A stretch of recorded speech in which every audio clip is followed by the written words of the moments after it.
Hello and welcome to It's a Code U, mental health support for those working in healthcare.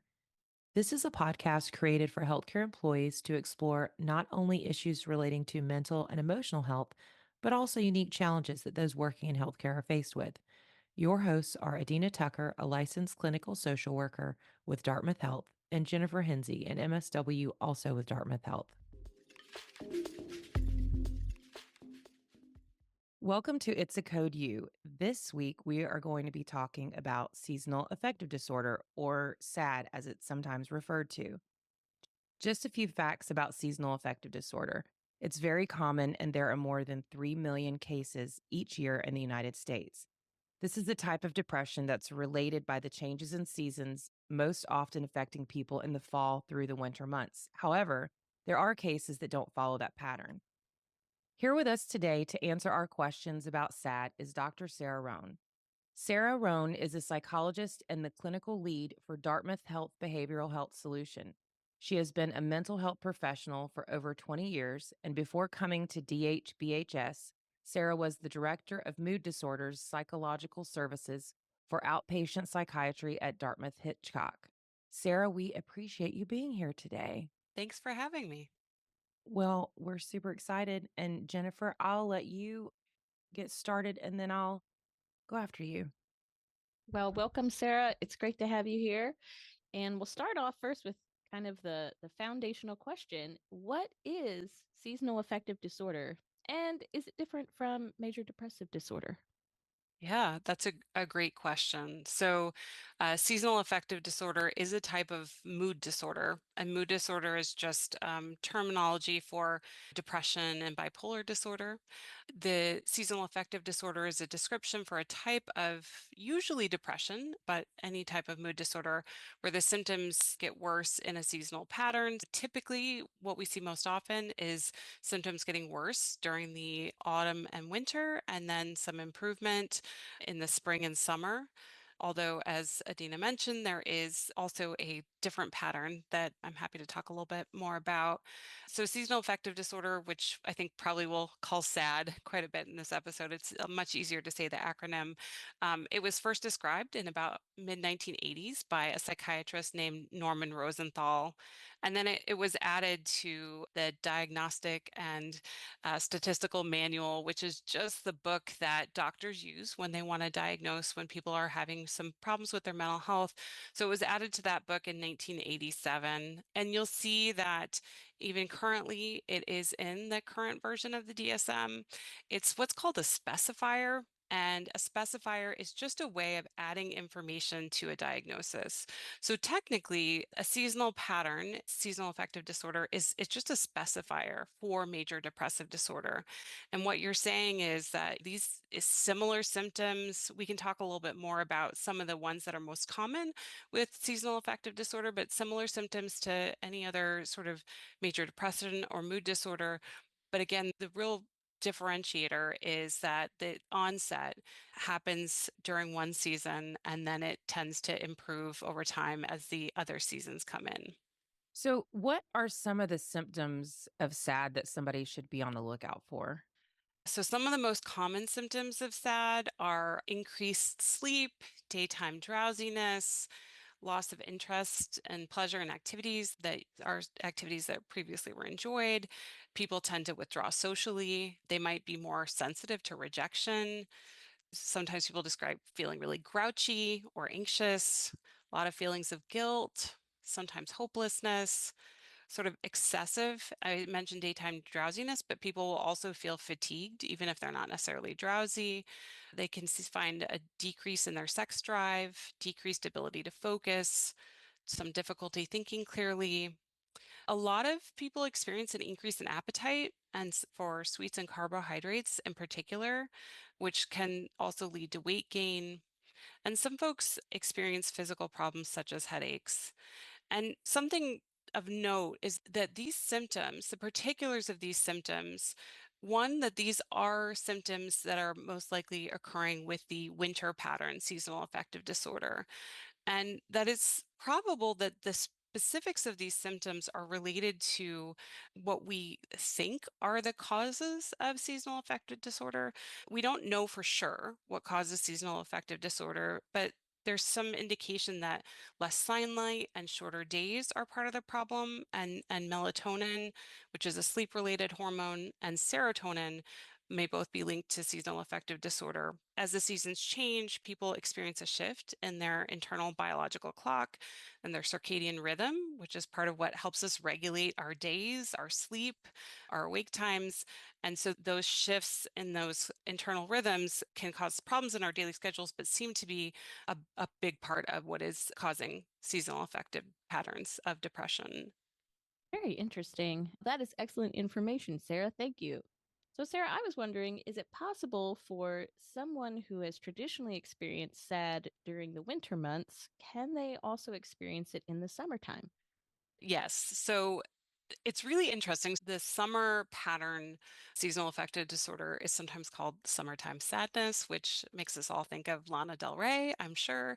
There's less research that's been done on summertime seasonal affective disorder, but they do think again that changes in daylight duration, exposure to natural light have that impact on mood. So in the winter, we have reduced exposure to natural light and shorter days. And then in the summer, sometimes we have excessive exposure to bright light, and that can disrupt our circadian rhythm and contribute to mood changes as well. So weather and light are involved in the regulation of serotonin, melatonin, but something that's really important to know is that one of the risk factors for seasonal affective disorder is where you live. People who are at higher latitudes are more likely to develop seasonal affective disorders, but the winter pattern in particular. So in New Hampshire, the rate is about 9.7% of folks, close to 10% of folks experience seasonal affective disorder, which is pretty high. But down in Florida, it's closer to 1.4%. So you can see how where you're living and how long the sun is available to you during the days makes a difference. So when you think about summertime pattern, it was more obviously a bit of a reverse. So if you are living in Florida, the heat, the long days might have more of an impact. And another factor that they are considering or think about is that heat, humidity, body temperature have all been connected to depression. So in addition to the exposure to sunlight, one of the concerns that they have for summertime seasonal affective disorder is people who have a lot of exposure to being in really hot, humid locations. So they think that it's more common in warmer, more humid locations and places that have limited access to air conditioning. That is really fascinating. And it's a twist on what I thought maybe the research would indicate. Because I would think if you're living in a more humid climate, that would actually have the opposite effect. You'd maybe be less prone to it, the sauna effect. So it's really interesting. Thank you. What I will say is that, again, from what I've seen and heard, uh, there has been less research done on the summertime pattern, but I do think it's important for people if they're considering, it feels more unusual. And if you're considering, if you notice that you have experienced more depression in the summer, you might want to think about where you are. Are you finding that you're hot a lot of the time? The other thing that's really interesting is that when they look at the different patterns in winter seasonal affective disorder versus summer, in winter, people tend to be lethargic. And for people who experience an increase in depression in the summer, they tend to be irritable and more restless. And so those are, again, still can be symptoms of depression, but it's sort of a different expression. And so if again there's sounds like different mechanisms likely happening in the body, potentially impacting similar systems, the circadian rhythm, but still having different effects. So you might find that if you feel more down or have more difficulty in the summer, you might find that you're more irritable and agitated and restless as opposed to people who experience more depression in the winter who might feel more lethargic. I was thinking about when you were talking about the areas that are very hot and maybe they don't have air conditioning, like some of the more southern areas and the humid. And I feel like I'm gonna disagree with you, Jennifer. It is very humid here. I can understand why people would have more instances of it because the humidity is so draining. It's so hot. If I didn't have air conditioning, I don't know. That would be very hard for me. Well, it's interesting, right? So to both of your points, when they have looked at how do we treat depression that seems to be related to heat, and this is related to heat, actually not specific summer seasonal depression, but they do think there might be a correlation. So it's an interesting thing to think about. When they look at it, they've looked at treatment being going for a cold swim, taking a cold shower, going in someplace with air conditioning, and people do get short-term relief from that. But in this unexpected, or maybe not unexpected, but this counterintuitive experience, exposure to high heat via saunas and hot tubs can offer longer term relief. They've done some clinical trials and they found that people's depression improved when they were treated with hot baths. So they think this short duration, high intensity heat can reset these like either dormant or dysfunctional thermal regulatory systems. But I have to say, I don't, it certainly is not something that most people think of necessarily. And certainly, I think if you are someone who's experiencing heat-related irritability, or you think this might be a concern for you, you want to talk to your doctor and think about what's the appropriate treatment for you. But it is really interesting that they have these two sort of counterintuitive ways that people find relief. That makes sense to me though, because I think about things that like in short duration are really invigorating and wonderful, but if you had to endure them for a long time, it's like, no, thank you. So, and endless days of just very hot, humid heat, it makes me tired. Maybe I have it. Maybe I have sad during the summer. But to your point, when you're talking about talking to your doctor, what kind of treatment does work best for those dealing with sad? Yeah, so focusing on thinking a little bit about the more common pattern, which is the winter pattern seasonal affective disorder, one of the really effective treatments is called light therapy. And what we're talking about when we say light therapy is you can purchase light therapy boxes. You can sit in front of a light therapy box and it emits a very bright light, but those boxes actually filter out the harmful UV rays. So that's a really important consideration. And typically you would sit in front of that light box for about 20 minutes a day, first thing in the morning during the winter months. So that first thing in the morning part is relevant because again, we're talking about circadian rhythms and these biorhythms. And so it may be kickstarting something in your system. So you do want to do that in the morning if you can. And so most people see some benefit after 1 to 2 weeks. And then you want to continue doing that throughout the winter to maintain the benefits and to prevent relapse. Something that, again, speaking to your doctor, sometimes they can write a prescription. Some plans will cover part of the cost of a light box. So it is worth checking with your insurance plan, checking with your physician or your provider. But other treatments that you may be more familiar with are also effective. So cognitive behavioral therapy, talk therapy is effective. One of the things that they've looked at in terms of is talk therapy treatment effective and what makes it effective?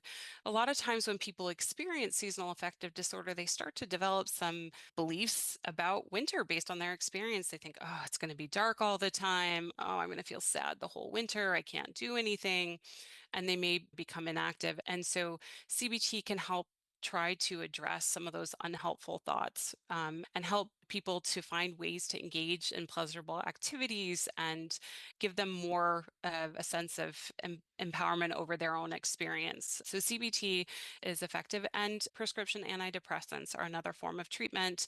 And again, if you have questions about medications as treatment, we really encourage you to talk to your psychiatrist or your primary care physician or primary care provider. Well, that's great information and really wonderful to hear that insurance might even cover a light box. That's awesome. I had no idea. Now, speaking of treatment options, how might the treatment options differ for folks who experience SAD in the spring and summer months?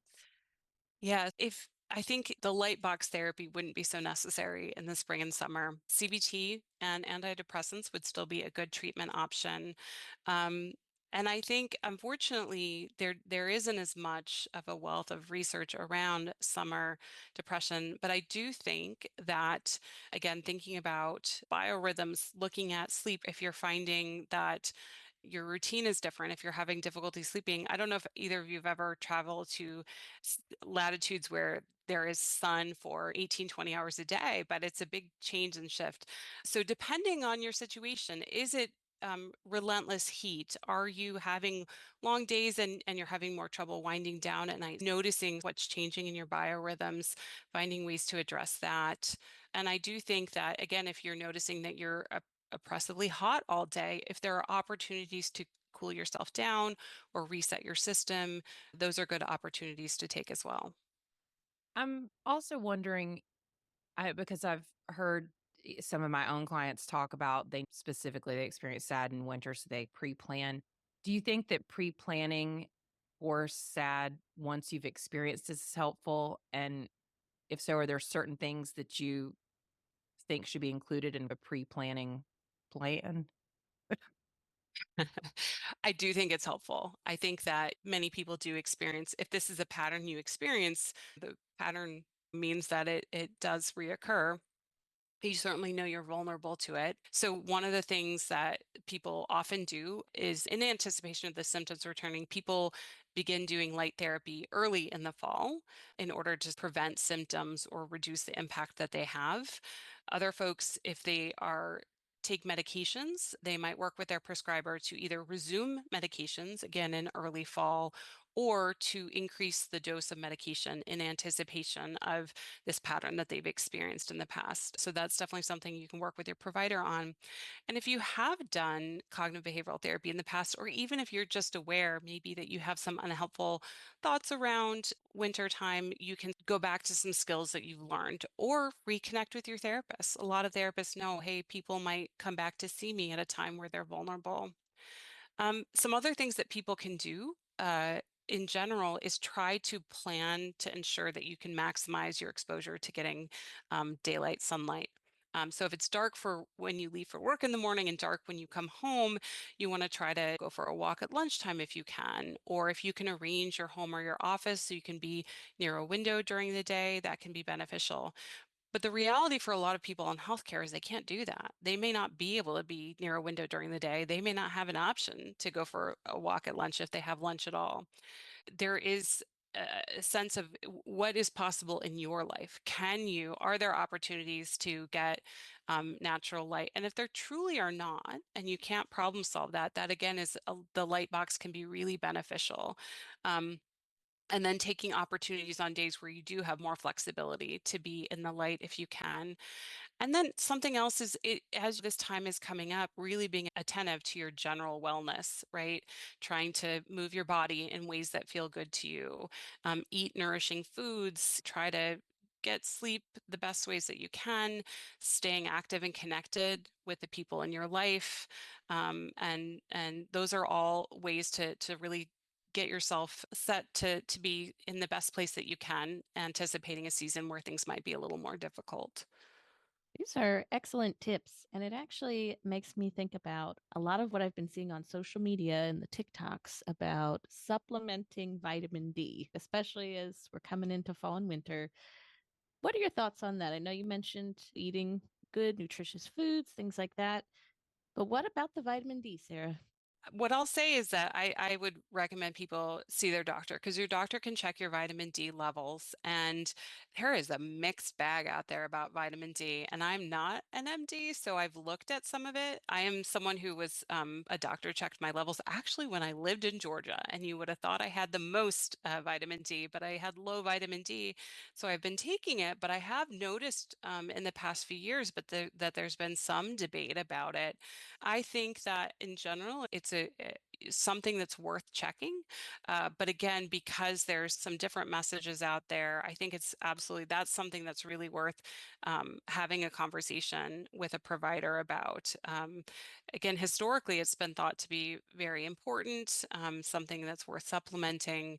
It's just there's some new data out there that says maybe it's not, but maybe it is. And doesn't that feel like all research, everything that we read, maybe drink wine, maybe don't drink wine. But with vitamin D, that is something that they can check, your provider can check your levels. And so I think that's absolutely worth, if you're noticing or you're concerned, or even if you're just curious, you can go in and talk to them about getting that tested.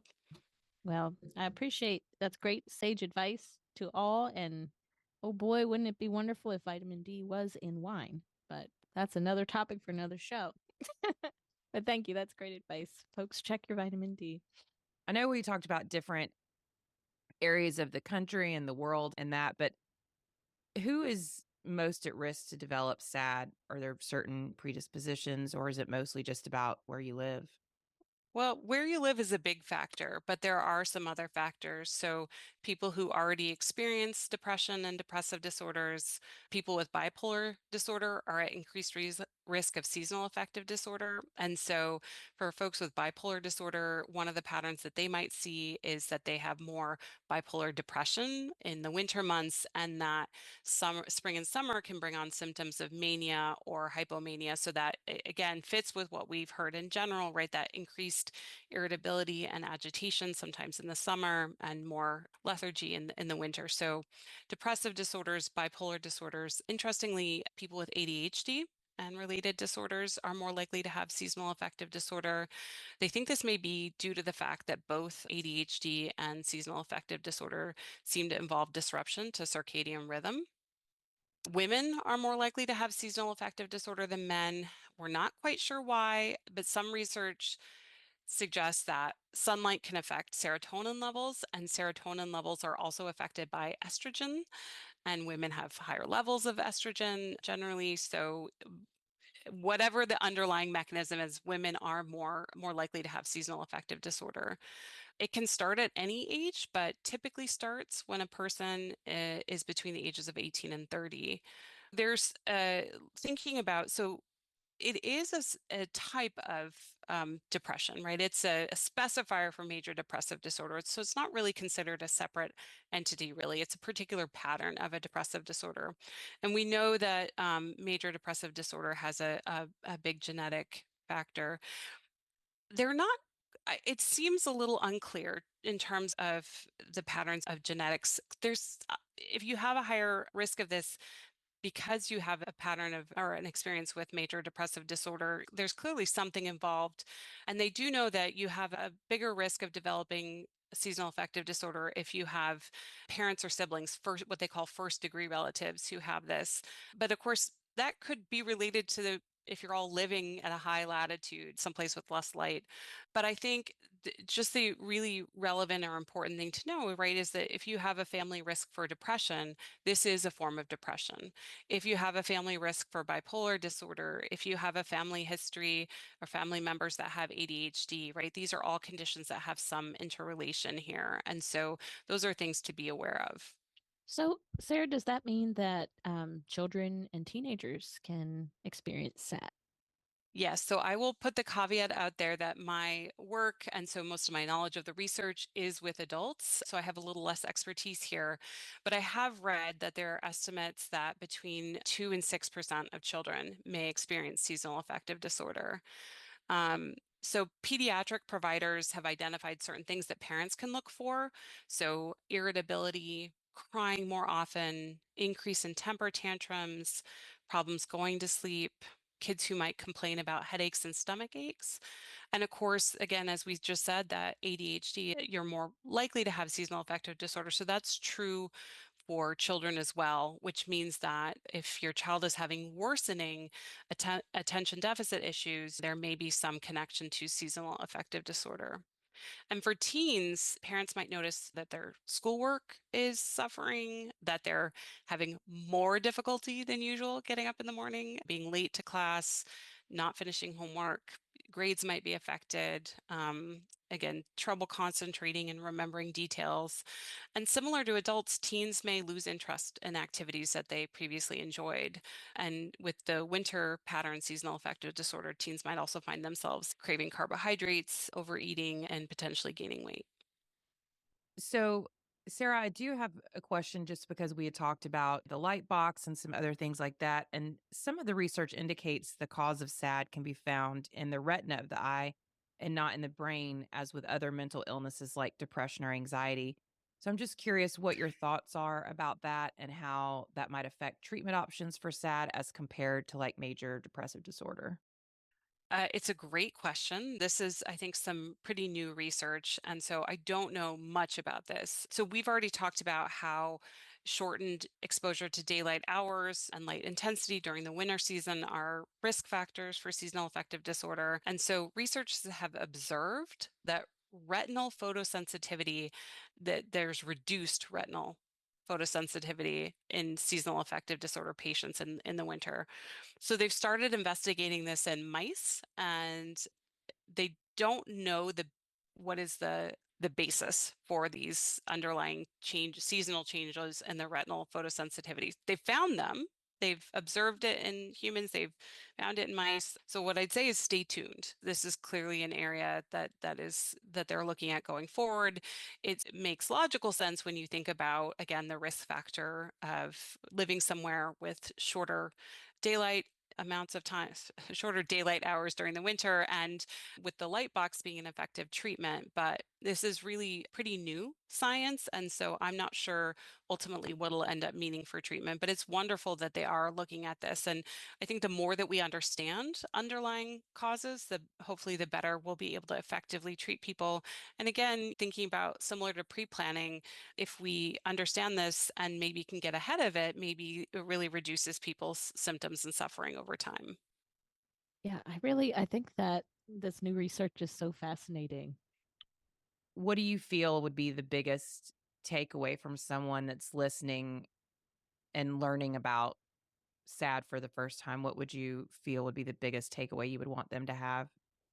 I think it can be really difficult for people, particularly given that guilt can be a symptom of depression. It can be very difficult for people to feel that their experience is valid and that it's real. And so I hope if you're listening and you have concerns about your mood related to whether it's winter seasonal pattern or summer seasonal pattern, I hope that you're able to let yourself recognize that a lot of times we blame ourselves or think we just have to work harder. And this is maybe a good opportunity to recognize that there's a lot of outside factors that have an influence too, and that there may be some real good help and support out there so that you don't have to go through this experience on your own. And a lot of our listeners are probably part of the Dartmouth Health community and live in New Hampshire or nearby, which means that you have more vulnerability for this. So it's absolutely worth talking to your team and getting some help and support. Sounds great. I think this has been like a lot of really good information. I know I learned some things as well that I wasn't aware of. Sarah, we appreciate you being here, and hopefully, everyone listening has learned a little something that will help them or maybe someone they care about. And if you haven't already subscribed on your favorite listening platform, please do so. And if you like what you're hearing, please share with a friend or leave us a rating or review. And we would love to hear from you. So please send us any feedback, questions, comments, or if there's something you'd like us to cover at dhbhs.media at hitchcock.org. And thank you for listening.